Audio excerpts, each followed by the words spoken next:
Bonsoir et merci de votre fidélité à Al Oula. Il est tout juste 19h, c'est l'heure du journal. Voici les principaux titres.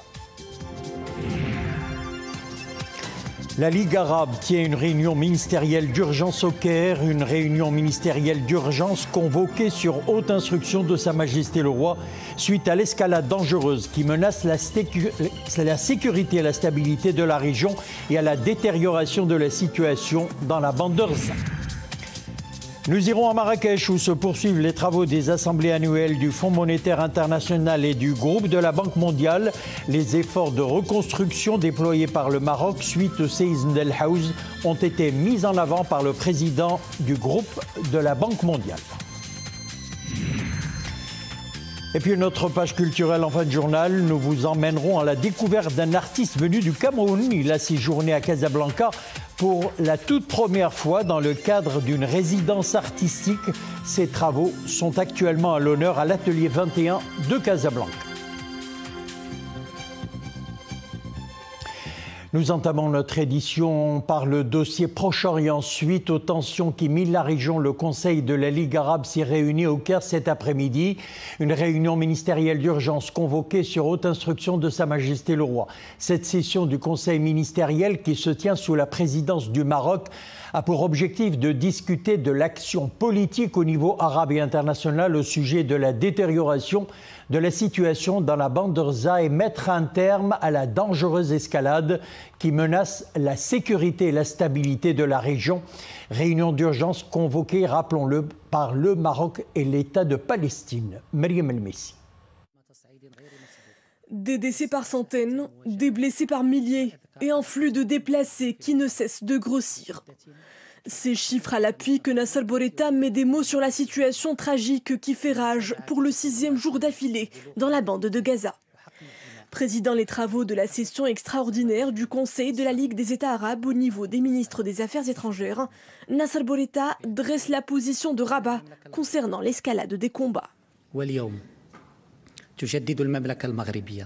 Le royaume réaffirme que toute atteinte au statut juridique et historique de la ville d'Al-Quds ou aux droits légitimes du peuple palestinien restreignent les opportunités de paix et contribue à attiser le conflit. Ainsi, il s'est transformé d'un conflit politique à religieux. Une situation dont les répercussions seront terribles pour tous.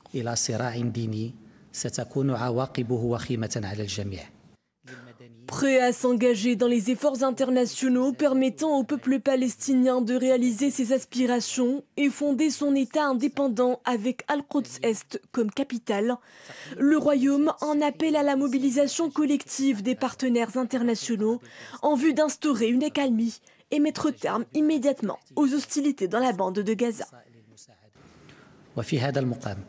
Le Maroc réitère son soutien plein et constant à l'État de Palestine et son autorité nationale légitime sous la présidence de Mahmoud Abbas pour défendre les droits du peuple palestinien et la réalisation de ses aspirations de liberté, d'indépendance et de vie prospère. Le Maroc, un acteur de paix engagé dans la préservation de la stabilité au niveau de la région, Nasser Bourita met l'accent sur l'intérêt particulier accordé à cette question par Sa Majesté le Roi, qui n'a eu cesse d'exprimer le soutien constant du Maroc aux droits légitimes du peuple palestinien à l'établissement de son État dans les frontières de 1967.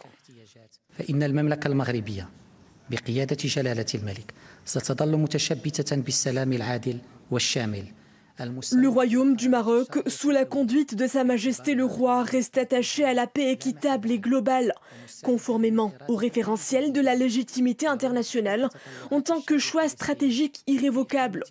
Le Maroc est prêt à s'engager dans tout effort international permettant au peuple palestinien frère de réaliser ses aspirations, fonder son État indépendant avec Al-Quds-Est comme capitale, conformément à la solution à 2 États.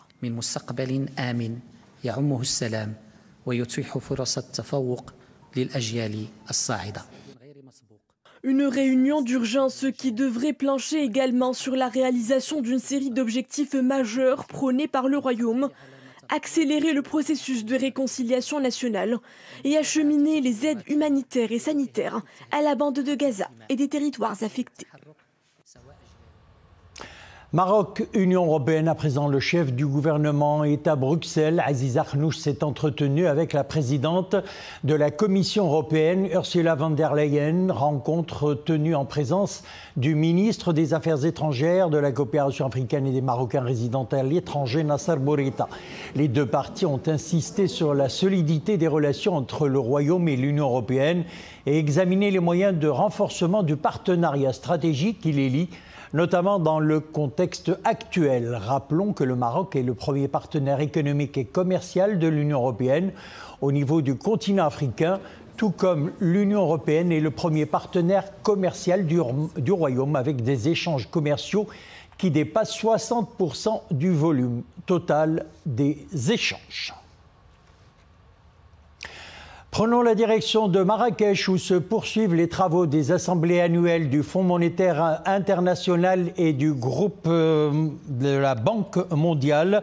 Focus sur une séance plénière de haut niveau organisée sous le thème « Les réformes structurelles pour relancer la croissance dans la région du Moyen-Orient et de l'Afrique du Nord ». S'exprimant lors de cette rencontre, le directeur général du Fonds Mohamed VI pour l'investissement, Mohamed Ben Chaboun, a mis en avant les réformes structurelles engagées par le Maroc sous le leadership de Sa Majesté le Roi, réformes qui ont abouti à d'importantes réalisations. Et écoutons à ce sujet le directeur général du Fonds Mohamed VI pour l'investissement. C'est l'occasion évidemment pour dire que dans le cadre de ces réformes, le Maroc, sous l'impulsion de Sa Majesté, et sur sa décision, a créé de nouveaux instruments financiers et à leur tête le Fonds Mohamed VI pour l'investissement, dont le but est évidemment d'apporter un souffle nouveau pour encourager l'investissement privé et faire en sorte qu'il y ait une massification de l'investissement et, in fine, atteindre un taux de croissance ou contribuer à un taux de croissance plus fort pour notre pays. Les efforts de reconstruction déployés par le Royaume du Maroc suite au séisme d'El Haouz, mis en avant dans de nombreuses rencontres organisées dans le cadre des assemblées annuelles de la Banque mondiale et du Fonds monétaire international. Le président du groupe de la Banque mondiale les a qualifiés de remarquables. C'était lors d'une conférence de presse consacrée également aux opportunités d'investissement dans le continent africain. Maria Aouet. Dans un discours d'allocution, le président de la Banque mondiale, Ajay Banga, a présenté les nombreux atouts du continent africain. Une résilience sans égale pour le Royaume du Maroc, qui, face à la tragédie d'El Haouz, a su faire preuve de combativité et de sérieux, en palliant au plus urgent, la scolarisation des jeunes dans les zones sinistrées et en s'engageant dans la reconstruction post-séisme. Je tenais avant tout à féliciter le Royaume du Maroc pour la bonne gestion du séisme. Les autorités marocaines et le peuple marocain ont fait preuve de résilience. Cet élan de solidarité était tout à fait incroyable et hors du commun. Le gouvernement a fait un travail remarquable pour parvenir au bout de cette tragédie, mais il peut accomplir encore davantage. De plus, en allant sur le terrain, j'ai pu constater tout le travail fourni par les autorités. À titre d'exemple, les écoles endommagées ou détruites que j'ai visitées sont déjà en phase de reconstruction. Avec un marché de 1,2 milliard d'individus, l'Afrique est la plus grande zone de libre-échange au monde. Un continent prospère, engagé dans une voie nouvelle de développement et qui met en lumière les ressources humaines et naturelles dans une Afrique à deux vitesses. Je suis persuadée que le niveau de croissance démographique du continent africain va être la porte ouverte à de nombreuses opportunités d'investissement. C'est un continent prospère et inspirant, dans lequel les défis à relever sont nombreux. Une question subsiste toutefois. Comment peut-on surmonter le challenge lié à la mondialisation sur le continent africain ? Dépendante de la Banque mondiale, l'Afrique de l'Ouest l'est à hauteur de 50%. Des financements et des subventions servant à lutter en partie contre le seuil de pauvreté, en augmentant la productivité agricole, tout en promulguant une éducation de qualité et l'inclusion des femmes dans la sphère économique. L'Afrique reçoit la moitié de l'aide financière fournie par la Banque mondiale, mais il lui manque encore la dynamique économique pour faire face aux défis de la croissance. En ce sens, le continent doit accroître l'accès des femmes au capital et offrir des opportunités d'emploi aux jeunes. Prête à travailler avec les pays africains pour les aider à relever et à surmonter les défis auxquels ils sont confrontés, le Front monétaire international a mis en exergue le potentiel d'un continent au cœur du débat, dans un monde en constante évolution. Notre invité du journal ce soir en duplex depuis Marrakech, M. Mohamed Qorchi, directeur exécutif suppléant, représentant du Maroc au FMI. M. Qorchi, bonsoir. Alors, bonsoir. Nous sommes au 3e jour de cette grande messe de la finance. Première question, quels sont les enjeux des assemblées annuelles Banque mondiale FMI dans un contexte, il faut le dire, marqué par des crises géopolitiques au niveau international et à l'échelle nationale après la catastrophe du séisme d'Al Hawz?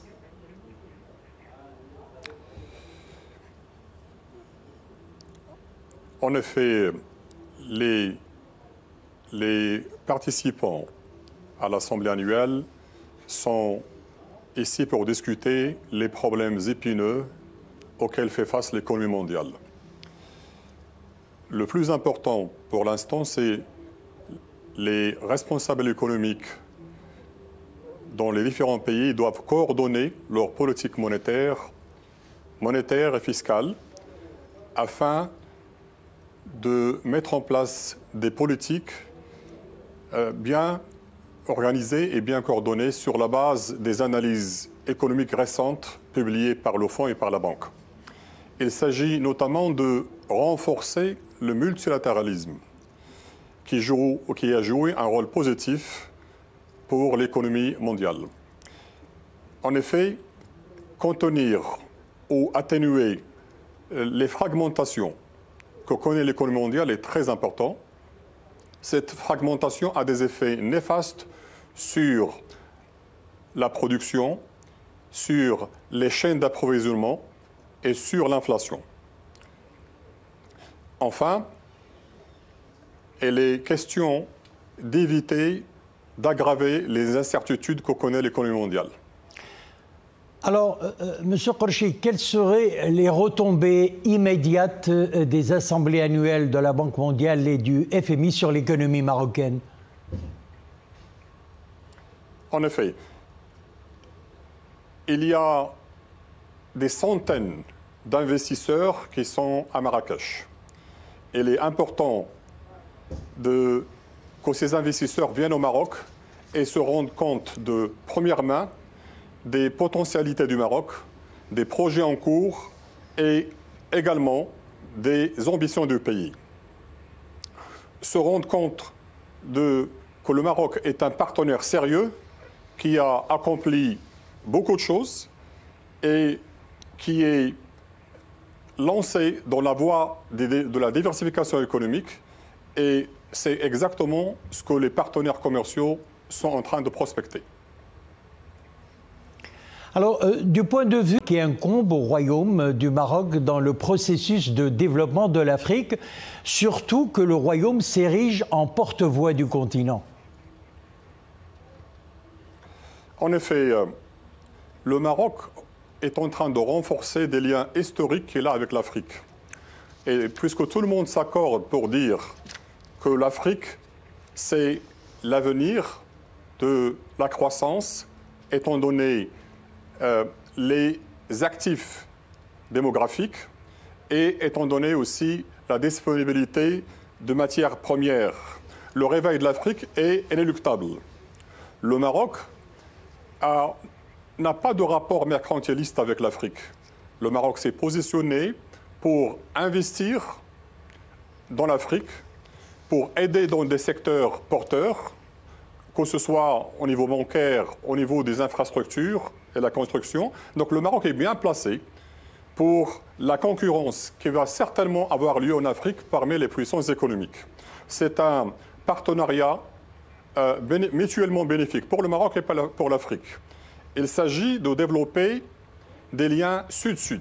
Donc, ce partenariat va également permettre au Maroc d'avoir accès à des marchés nouveaux, mais aussi ouvrir son économie à l'Afrique et développer par là l'output potentiel qui est indispensable pour l'essor du Maroc. Alors, ma dernière question, M. Korchi, dans le cadre de ces assemblées ou au cours des travaux de ces assemblées, le FMI a présenté hier le rapport sur l'économie mondiale. Alors, comment le Fonds perçoit l'évolution d'abord de l'économie mondiale et ensuite celle du Maroc à l'aune de la nouvelle donne économique mondiale? En effet, les projections économiques du Fonds monétaire prévoient un ralentissement de la croissance. Donc c'est une croissance qui est plutôt à la baisse quand on compare 2022, 2023 et 2024. Ceci est vrai pour les pays avancés, mais aussi pour les pays émergents, dynamiques et les pays en voie de développement. La croissance décélère, on est loin d'une récession, mais 2024 se situe à un niveau plus faible. À moyen terme, la croissance va être médiocre. Il n'y a aucun doute à ce niveau-là. Par contre, l'inflation est en baisse, mais l'inflation sous-jacente est têtue. Elle ne baisse pas rapidement. Le ralentissement de la croissance au niveau mondial constitue un challenge et ça va avoir des effets sur plusieurs pays qui sont bien sûr actifs au niveau mondial. Il y a des risques qui sont des risques qui penchent vers la baisse. Le grand risque, c'est le ralentissement de la croissance en Chine. Il y a aussi le risque des effets qui sont en train de se faire sentir au niveau du marché de l'énergie et des matières premières. Maintenant, pour le Maroc. Le Maroc, qui a eu une croissance assez appréciable, il a subi, bien entendu, les effets de la crise géopolitique. Et récemment, la croissance a été vue à la hausse, ceci bien sûr avant le désastre tragique qui a eu lieu le 8 septembre. Mais à moyen terme, l'économie marocaine va reprendre et les réformes structurelles, à la fois au Maroc, et que ce soit au niveau de la protection sociale, au niveau des investissements, et y compris la relance par la demande pour faire face aux destructions liées au tremblement, va avoir un effet important et qui va soutenir la croissance qui va certainement accroître à moyen terme. Monsieur Mohamed Korchi, merci d'avoir été notre invité ce soir. Vous étiez en direct depuis Marrakech où se tiennent les assemblées annuelles Banque mondiale FMI. Merci. Comment aider les pays à prévenir les risques et y faire face tout en poursuivant leur objectif de développement? Un ensemble d'intervenants de la société civile et des acteurs de la finance se sont penchés sur la question. C'était lors d'un panel organisé à Marrakech sous le thème « Un nouveau mode d'action face au challenge ». Le reportage depuis Marrakech, Latifa Ben Halima, Youssef Bziani et Mariam Messi. Dans une économie mondiale prise dans une tempête de crise et d'incertitude, le Maroc poursuit d'aplomb sa marche vers la résilience. Une expérience pionnière portée par et pour l'humain. La stratégie nationale de développement durable marocaine, comme vous avez vu, c'est une stratégie qui est très consultative, qui remet la dignité humaine au centre de ce que nous essayons de faire, qui remet l'humain dans le centre de ce qu'on veut faire. Et lorsqu'on a parlé de la position des DFIs, des entreprises ou des institutions financières internationales, le plus important est de dire qu'il faut aussi contrer cette crise de la confiance. Pourquoi il faut contrer cette crise de la confiance? Parce qu'aujourd'hui, pour financer des projets sur le long terme, il faut avoir confiance que ce pays, par exemple, ou ce projet va résister dans la durée, et va être résilient dans la durée. Le Maroc, un interlocuteur de choix pour les institutions financières mondiales.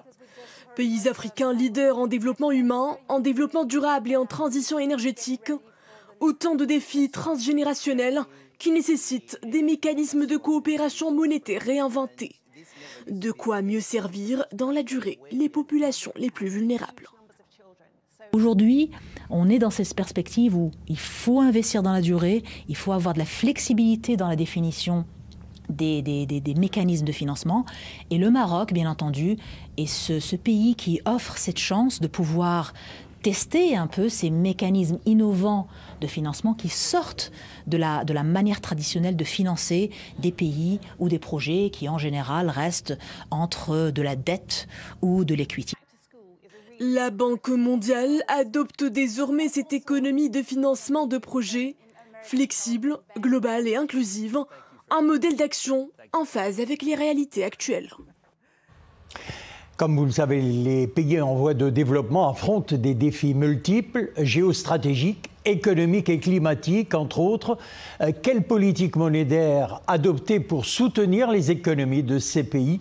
C'est l'objet de conférences organisées dans le cadre des assemblées annuelles Banque mondiale FMI. Hassan Mandour, Khalid Dabi et Zakaria Mouqimbillah.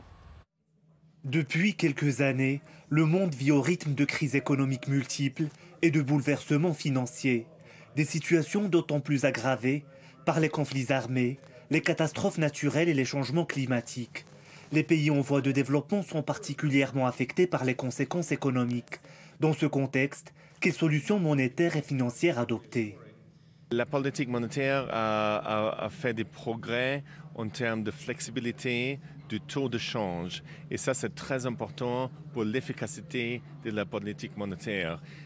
Donc, on a beaucoup de confiance à la Banque centrale d'avoir du succès pour l'inflation, de retourner à un niveau plus bas, ce qui est tellement important pour les peuples. Face aux chocs économiques et aux aléas des marchés, les pays en voie de développement cherchent des solutions pour aller vers plus de stabilité.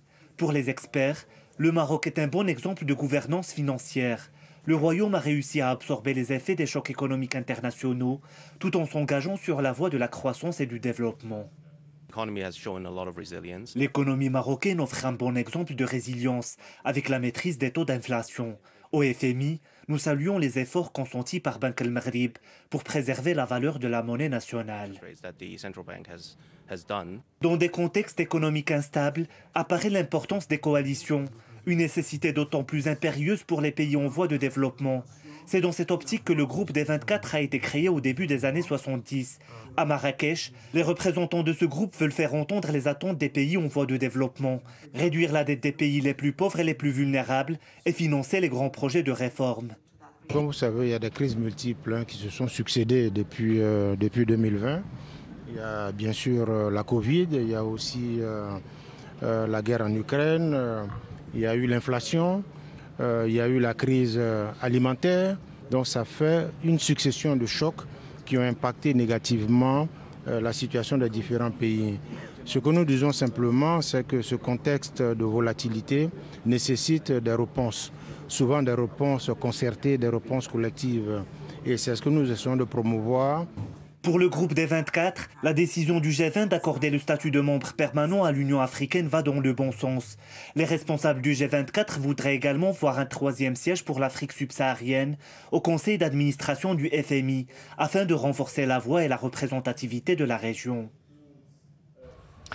Notre page culturelle à présent en fin de journal, il s'appelle Ako Ankson, il est camerounais, durant plus d'un trimestre, il a séjourné à Casablanca dans le cadre d'une résidence artistique. Une exposition lui est actuellement consacrée à l'atelier 21 de Casablanca, sans se défaire de tous ses sujets de prédilection, en particulier les masques et les statuettes de son pays. Il semble aborder un tout nouveau virage dans son parcours d'artiste peintre. Son exposition est baptisée « Vie silencieuse ». Le reportage est signé Achour Ben Msaoud et le commentaire est signé Dominique Orlando. Ce sont principalement des très grands formats qui ont été réalisés par M. Ako Hansen et l'on pourrait peut-être expliquer cela par cette abondance frénétique que représente à l'œil nu la découverte du Grand Casablanca pour tout nouveau visiteur un tant soit peu attentif. Je me suis rendu dans des cafés, je me suis rendu dans les marchés et j'ai vu le modèle de vie des sociétés marocaines. Et puis, c'était pas trop loin de notre société, celle de la vie de tous les jours qui se passe au Cameroun. Donc, c'est un travail qui navigue dans un dialogue entre la population marocaine et camerounaise.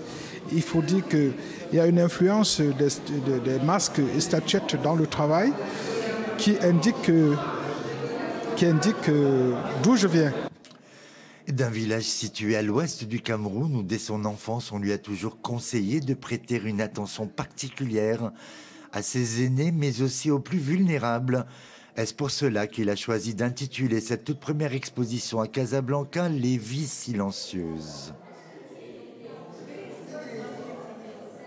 Dans la grande métropole, il y a une activité vraiment économique, dynamique.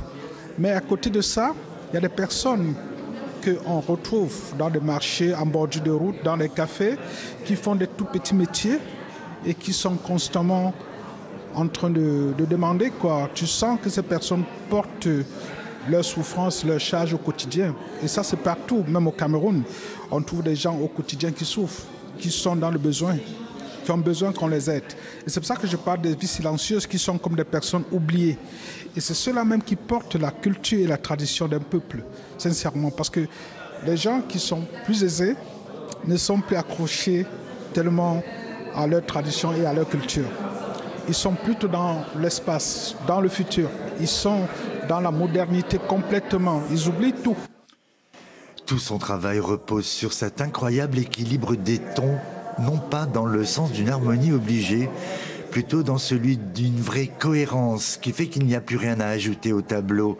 Un peu comme un bon livre bien achevé qui n'aurait besoin d'aucune phrase supplémentaire pour être compris. Et avant de nous quitter, ces nouveaux rendez-vous d'information sur ou à partir de lundi prochain, 16 octobre 2023, le journal de la mi-journée reste inchangé, 13h. Nous avons également le JT en espagnol et en amazigh à partir de 14h. Notre rendez-vous d'information d'expression française passe à 18h30.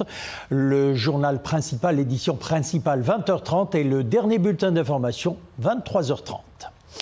Voilà, c'est la fin de notre édition. Merci de l'avoir suivi. Excellente soirée et à bientôt.